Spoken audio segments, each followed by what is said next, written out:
Nós estamos numa série de mensagens, Romanos, e hoje nós vamos estar ministrando, pregando sobre o capítulo 10 e o capítulo 11, que eu já convido você a abrir aí a sua Bíblia, por favor, ou no seu smartphone.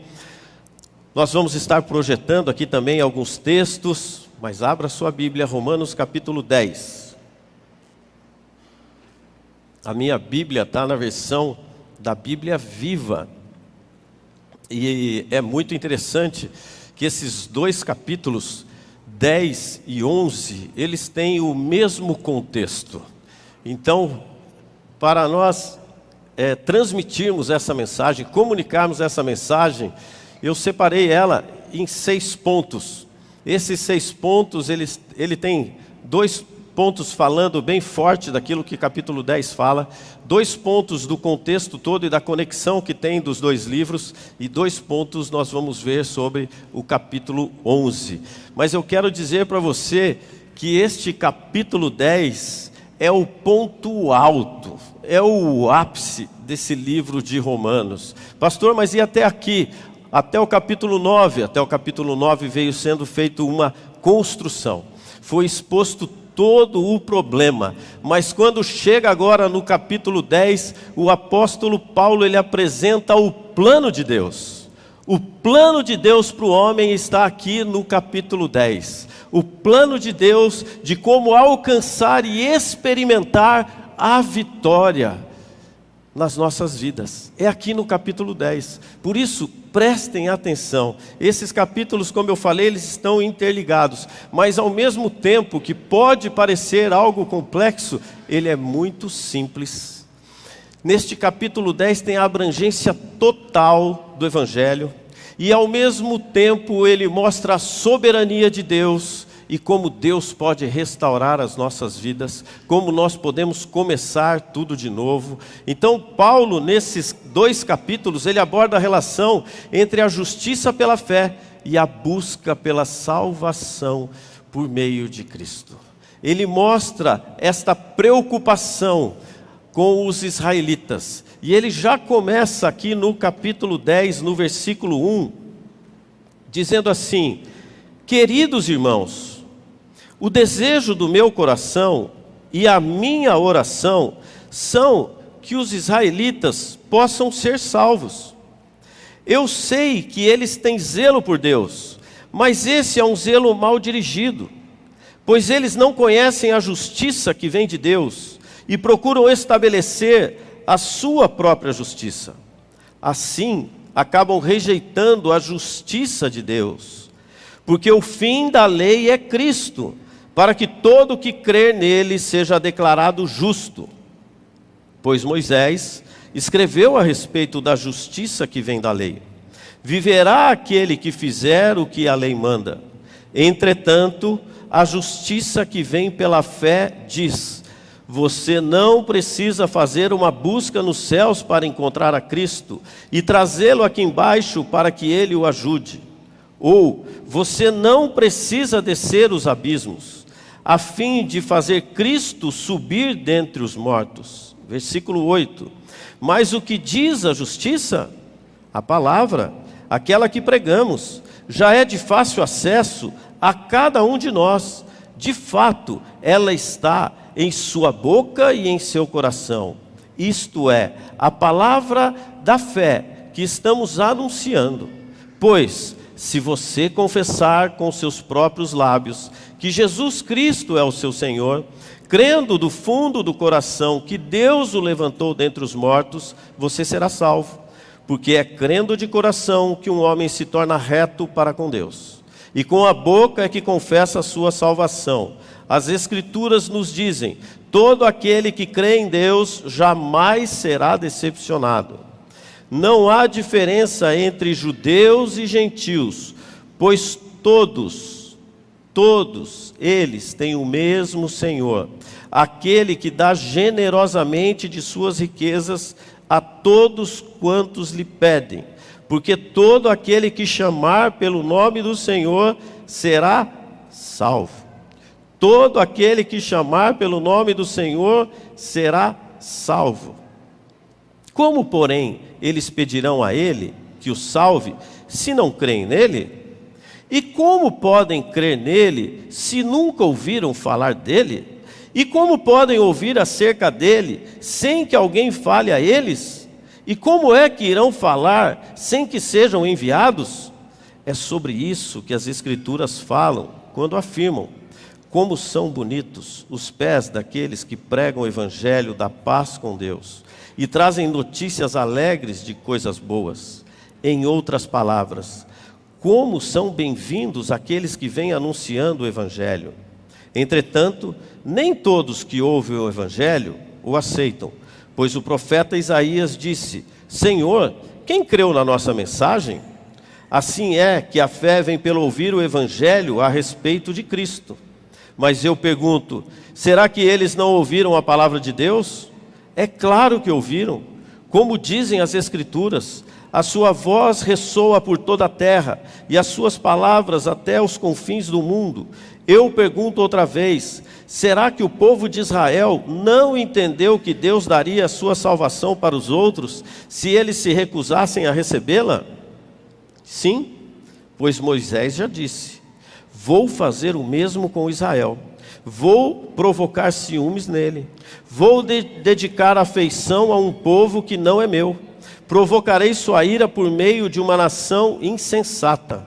E mais tarde, Isaías afirmou ousadamente: povos que antes nunca se interessaram por mim, agora estão me procurando. Nações que nunca haviam me procurado, agora estão me encontrando. Mas a respeito de Israel, ele disse: mas o meu povo fugiu de mim, enquanto eu, dia após dia, estendia minhas mãos para recebê-lo. Um povo que preferiu seguir seus caminhos errados, fazendo a sua própria vontade. Amém. Quando nós olhamos aqui já no início desse capítulo, ele fala a respeito deste povo, do desejo dele, de querer que todos esses israelitas tivessem a mesma compreensão e o mesmo entendimento dele.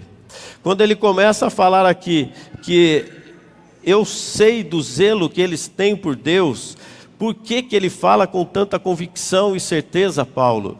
Porque Paulo, quando era mais jovem, ele acreditava que a vitória pessoal vinha através da justiça própria. Mas quando ele escreve essa carta, ele já está mais maduro. Ele já conhece mais desta verdade poderosa que é Jesus Cristo. Ele compreendeu que o único caminho para chegar à vitória é através da justiça de Deus, e não mais através da lei. E o que é esta obra da lei que ele fala? Eram as práticas, era aquela observância externas da lei judaica. Quais eram as leis judaicas? Era aquela lei mosaica, lá da época de Moisés, Antigo Testamento. Eram práticas que incluíam a circuncisão, sacrifícios, observância de dias específicos, outras cerimônias, outros rituais. Então Paulo está dizendo assim: vocês cumprem tudo isso, mas agora que veio Cristo, não é mais essa realidade, é tudo novo. Agora é pela fé em Jesus Cristo, é a justiça de Deus, é a retidão divina, é a direção do alto, é a maneira como Deus age de acordo com os seus padrões. Não deixa de ser uma doutrina, mas é a doutrina de Deus, não é a doutrina dos homens, que muitas vezes são colocadas por aí. É a doutrina do alto que vem sobre a nossa vida, e que nós precisamos ter esse entendimento. É a justificação pela fé. Paulo aqui ele destaca que a justiça de Deus é revelada no Evangelho. A justiça de Deus é revelada através da palavra de Deus, através desta realidade que está à disposição de cada um de nós. Esta é a verdadeira justiça de Deus. Nós não temos outro meio de alcançar essas coisas. E ele vai frisando aqui e deixa muito claro nesses primeiros versículos que a salvação é pela fé. Este é o primeiro ponto. Esta é a primeira lição. A salvação é pela fé. Quando Paulo destaca isso, a oração, o desejo pela salvação deste povo, ele observa que eles estão fazendo vamos falar, fazendo certo do jeito errado. Eles estão fazendo as coisas do modo antigo. E as coisas velhas já passaram, eis que faço tudo novo. É o que aconteceu na nova aliança. Por isso Paulo vê esse contraste. E ele fala assim: não é isso, meus irmãos, não é isso, meus amados. Vocês precisam entender que é tudo mais simples. O evangelho, ele é mais simples. Você precisa entender que é através de uma confissão de fé que as coisas irão acontecer. É quando você invoca o nome do Senhor que você vai ser salvo, que você vai ter uma experiência com Ele. Volta naquilo que falamos algumas reuniões atrás. É sempre dois caminhos. Você vai ter sempre uma escolha entre dois caminhos. E aqui ele está falando assim: é aceitação ou rejeição? Aceitação é a salvação, a rejeição é a perdição.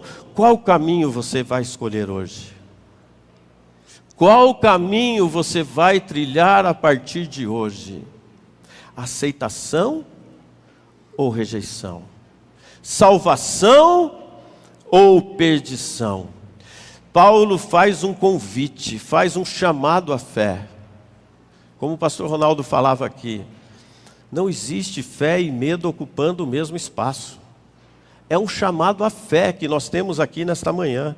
Por isso que esse capítulo, ele é tão chave na nossa vida, na nossa caminhada e na nossa jornada com Cristo. Por isso que nós precisamos ter essa clareza. É uma abrangência total, é completo, é o chamado da fé, é sem exclusões. Ele proporciona uma oportunidade de salvação para todos.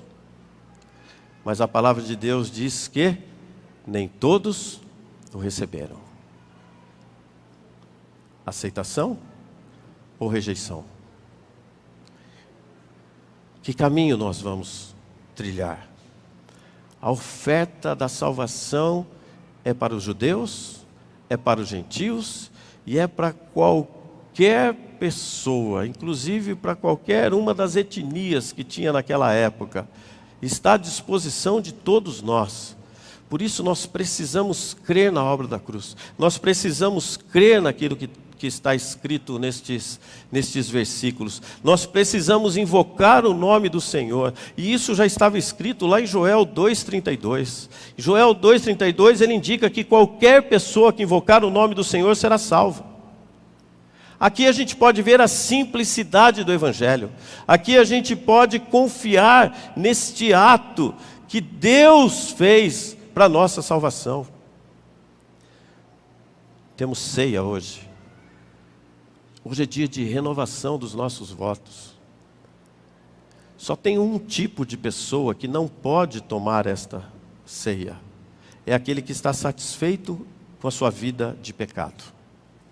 Aquele que está lambuzado no pecado, mas fala: tá legal.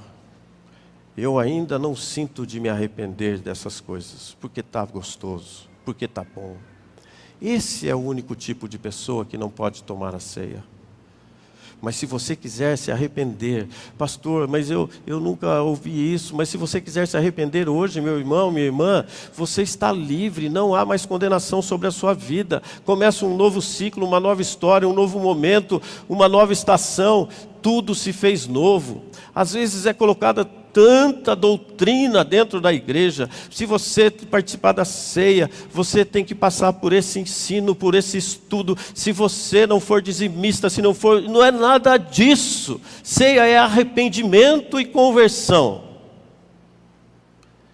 É você ter nojo do pecado e amar a Jesus. É você ter este entendimento, é invocar o nome do Senhor, é entregar a sua vida para Ele, é ter Ele como seu Senhor e Salvador, é Ele que vai guiar os seus dias daqui para frente. Você já entregou sua vida para Jesus? Mas de verdade? Ele é o seu Senhor? Porque às vezes nós entregamos a nossa vida para Ele e só queremos Ele como Salvador. Mas como Senhor, como aquele que você obedece, como aquele que você sabe o que está escrito e pratica e vai e caminha, você tem o Espírito Santo como teu orientador, você tem o Espírito Santo como aquele que te guia, você tem o Espírito Santo como aquele que você pede ajuda, que te consola, que te levanta, que te fortalece. Paulo está dizendo todas essas coisas nesse capítulo. Ele está mostrando toda essa realidade nesse capítulo. Mas olha que interessante, como diz aqui o texto.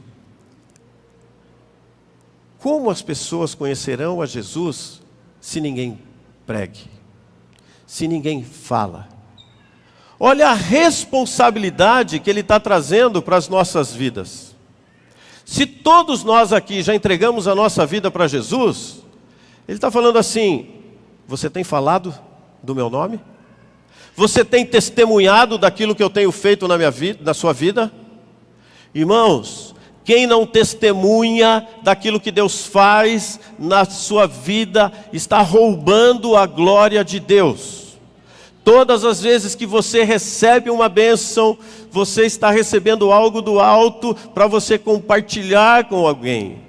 Não com soberba, não com arrogância, mas com graça, para mostrar que Ele é soberano, para mostrar que Ele é grande, para mostrar que Ele pode todas as coisas, para mostrar que Ele é único na sua vida. Então quem não testemunha, rouba a glória de Deus. Você tem testemunhado dos feitos de Deus na sua vida? Você tem pregado este Jesus? Você tem mostrado isso? Como, porém, eles pedirão a Ele os que o salvem, se não crerem nele? Eu não sei como foi a sua conversão, mas eu conheci Jesus, ou começou com a pastora, eu sempre lembro, né? Começou com a pastora, mas não foi um anjo que desceu do céu para ministrar a ela. Foi uma pessoa. Foi: você não está bem? Posso te ajudar? E a nossa história começou assim. Através de uma pessoa que teve coragem, que teve ousadia, que teve sensibilidade de chegar e perguntar: você não está bem? Posso te ajudar? Pregar o Evangelho é isso. Pregar o Evangelho não é você ficar com uma Bíblia debaixo do braço, às vezes falando um monte de coisa que você não vive. Pregar o Evangelho é você chegar até alguém e falar assim: você não está bem? Posso orar por você? Posso te ajudar? Como eles pedirão a eles que o salve se não crerem nele? Como que nós começamos a crer em Jesus? Através de um momento como esse. Depois disso, você vê como Deus faz todas as coisas.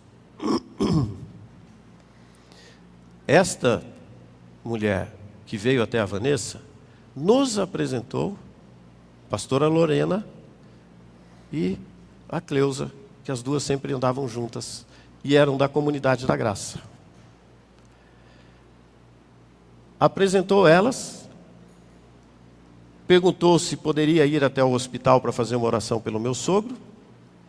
Ali num quarto de hospital aconteceu o primeiro milagre que nós já vimos na nossa família.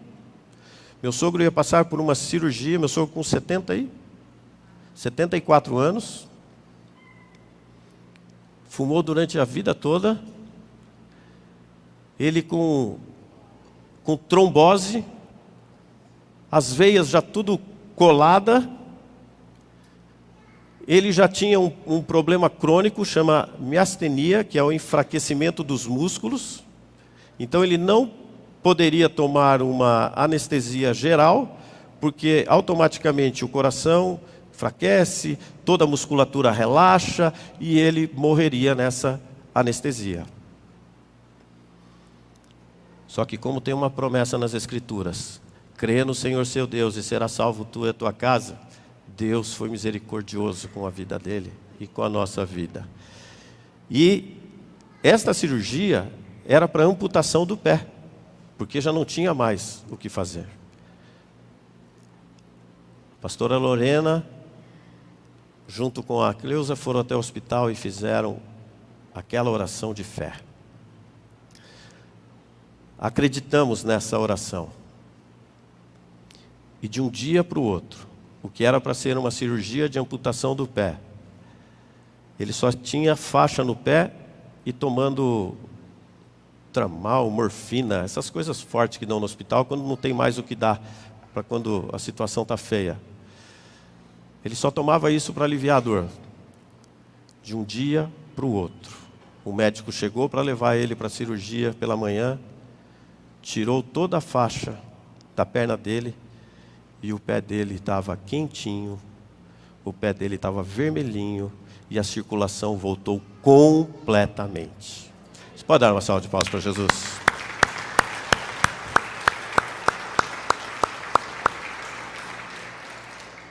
Como que nós vamos crer se não tem ninguém que fale, se não tem ninguém que ore, se não tem ninguém que vai adiante, que é corajoso?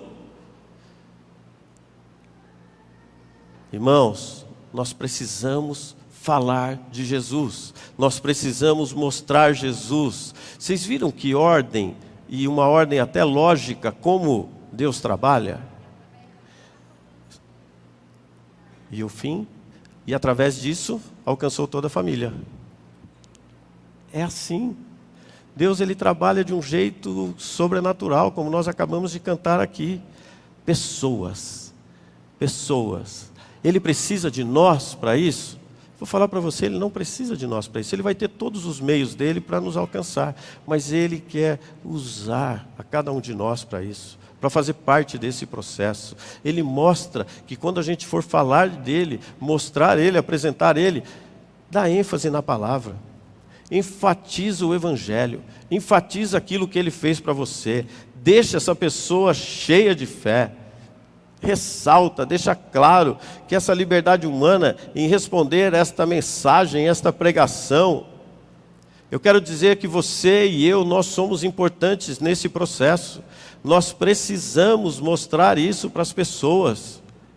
E como que Israel ia receber esta mensagem, aquilo que eles rejeitaram, através das pessoas, através dos gentios. Lembrando aqui o que foi falado domingo passado, pela manhã pela pastora Vanessa, à noite pelo pastor Josué.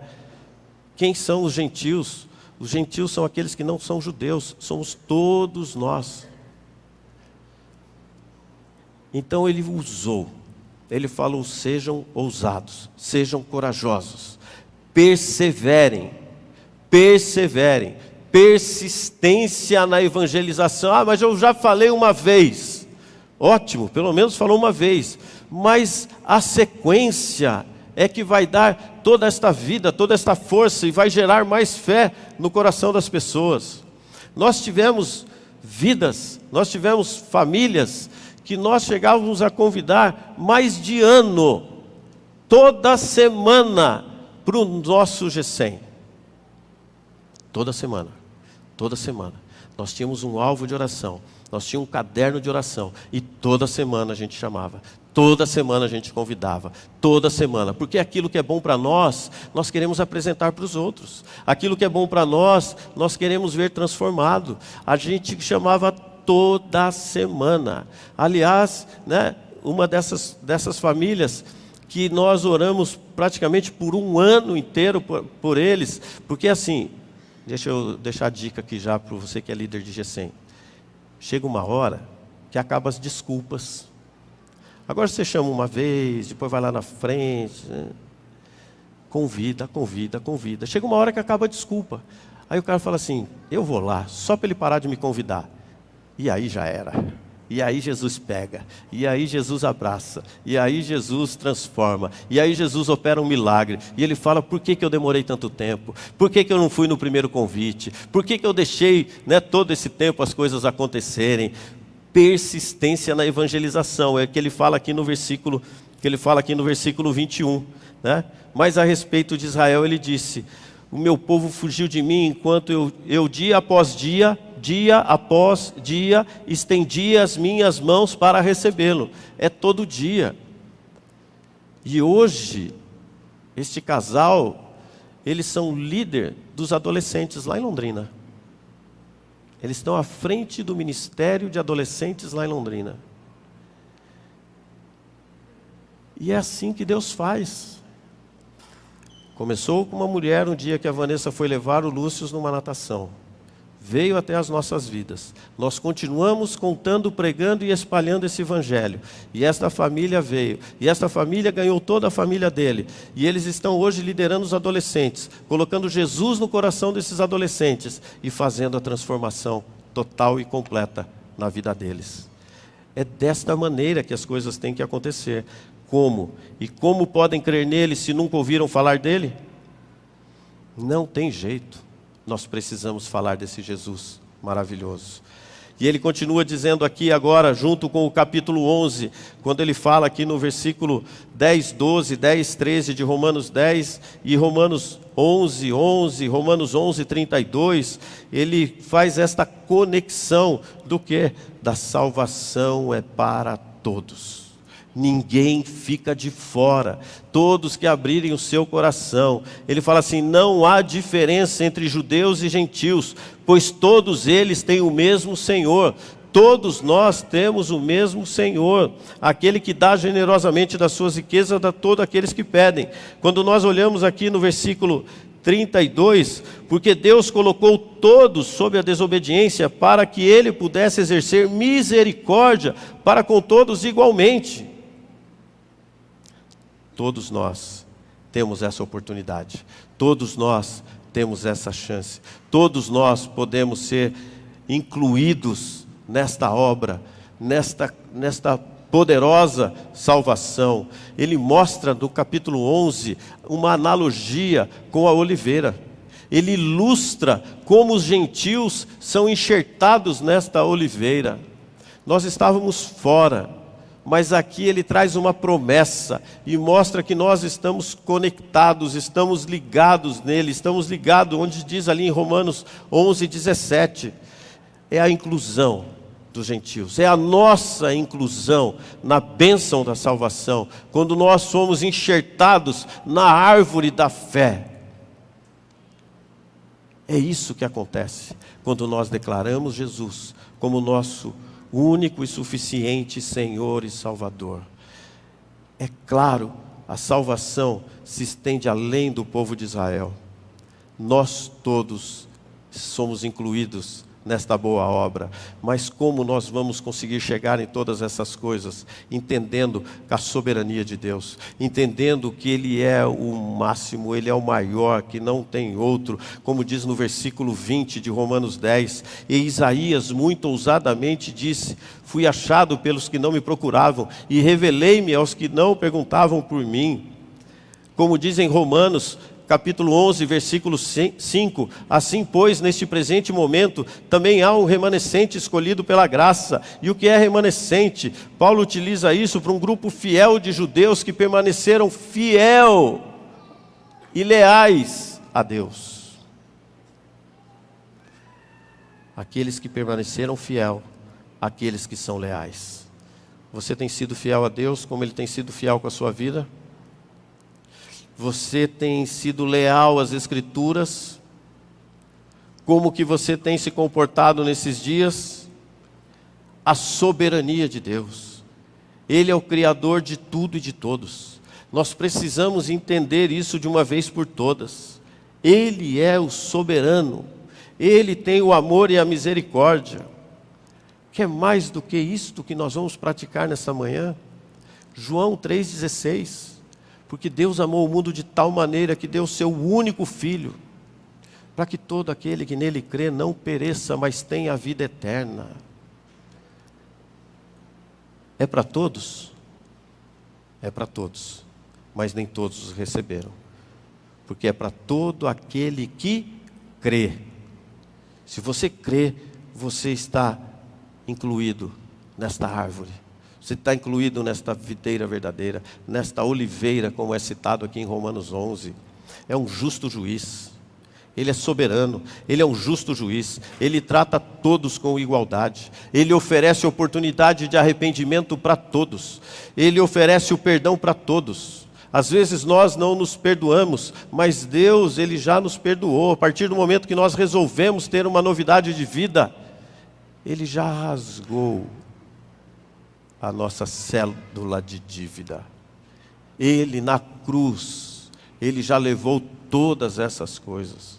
Quando nós olhamos para a vida de Jonas, quando nós olhamos para a própria conversão de Paulo, como foi, como aconteceu,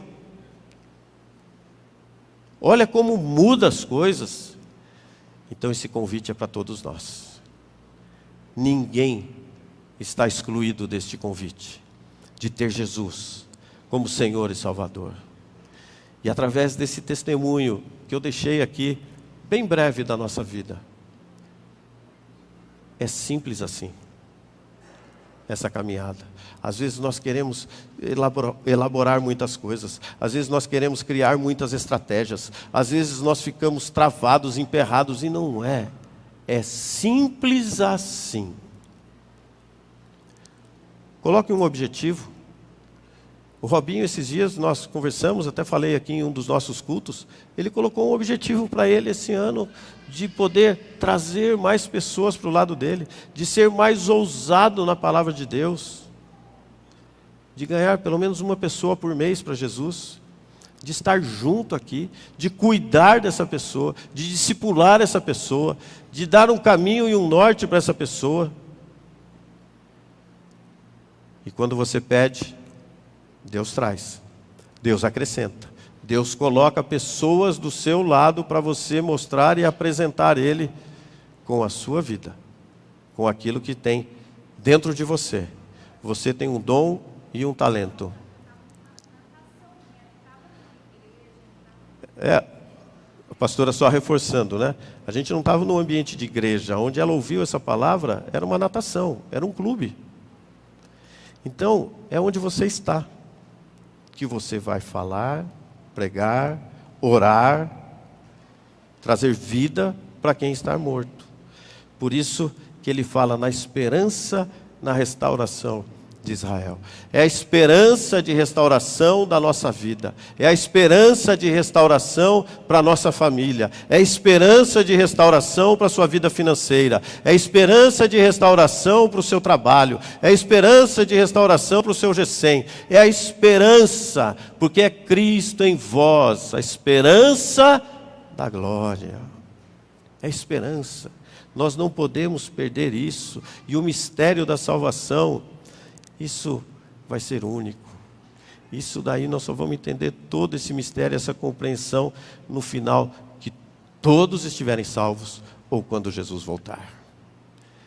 Por isso, irmãos, o desafio nesta manhã é que você seja ousado, seja corajoso, que você possa aplicar isso de uma maneira simples. Como, pastor, eu faço isso?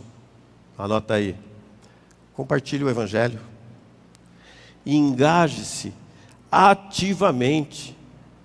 Faça isso de uma maneira intencional com as pessoas que estão ao seu lado. Irmãos, nem todo mundo está bem.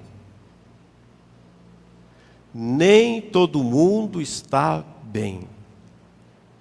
Eu duvido você chegar perto de uma pessoa e perguntar se ela não quer receber uma oração ou se não tem uma necessidade de oração. Seja intencional. Compartilhe o Evangelho. Priorize esta pregação com a sua vida. Priorize esta pregação. Não é só dentro de uma comunidade, dentro de uma igreja, mas priorize isso todos os dias. Mas para isso, você precisa cultivar uma vida de oração. Como está a sua vida de oração? Ontem nós vimos aqui nos casais, uma fotinho bem legal. O marido com um bocão desse tamanho, a esposa com um bocão desse tamanho, e falava assim: a boca fala do que o coração está cheio. Nós só vamos conseguir comunicar Jesus se o nosso coração estiver cheio, se o nosso coração estiver transbordante. Então cultive uma vida de oração, desenvolva uma vida de oração, desenvolva o seu devocional, busque orientação em Deus, e você vai ver as coisas acontecendo. Seja simples nas suas palavras. Jesus era simples, Jesus não inventava, Jesus contava história. Seja simples, pratique a simplicidade na fé. Seja simples. Não traga isso como um mérito próprio.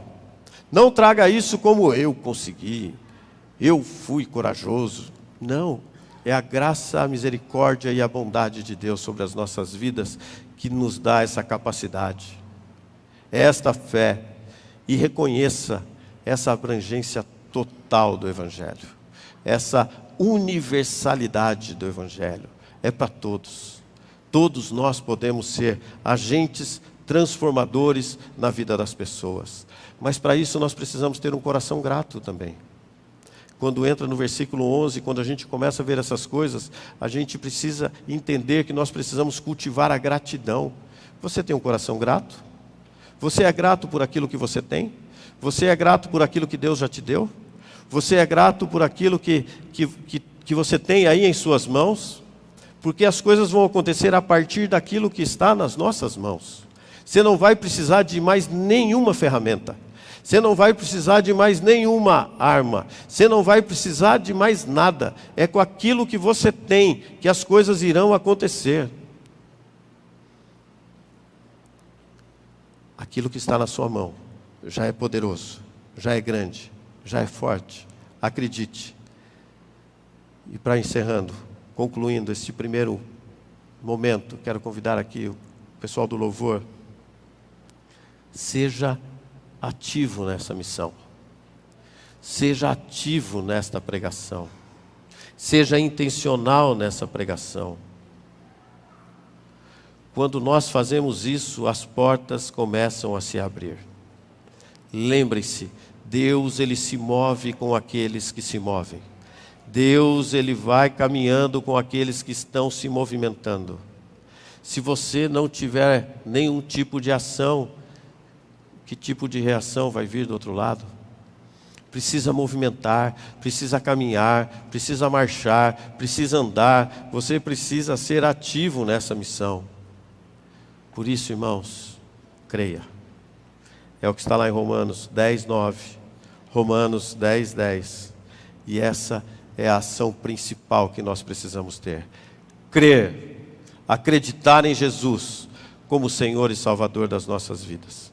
Confessar Ele de uma maneira intensa, com a nossa boca, com palavras firmes, sabendo que Ele vai à nossa frente.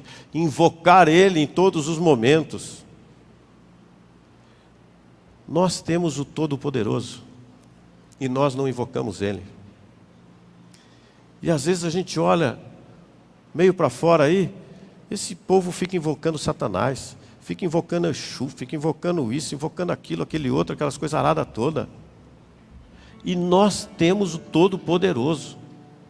Aqueles que invocam o nome do Senhor serão salvos.